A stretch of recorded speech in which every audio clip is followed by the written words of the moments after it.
আমরা অ্যাকচুয়ালি যাচ্ছি আজকে কালীঘাটে, মা কালীর মন্দিরে মা কালীকে পুজো দেওয়ার জন্য।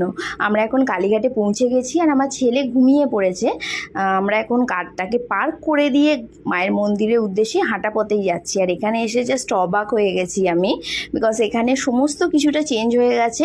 এখানে রানী রাসমণি দক্ষিণেশ্বরের স্কাইওয়াকের মতন স্কাইওয়াকও তৈরি হচ্ছে। ইভেন যে দোকানপাটগুলো ছিল পূজার ডালি নেওয়ার জন্য সেগুলোও চেঞ্জ হয়ে গেছে। আর মায়ের মন্দির তো পুরো চেনাই যাচ্ছে না, সেই পুরনো মন্দির টোটালটা চেঞ্জ হয়ে গেছে খুব সুন্দরভাবে। তো আমরা এখন লাইনে দাঁড়িয়ে রয়েছি মায়ের মন্দিরে পুজোতে দিতে যাওয়ার জন্য।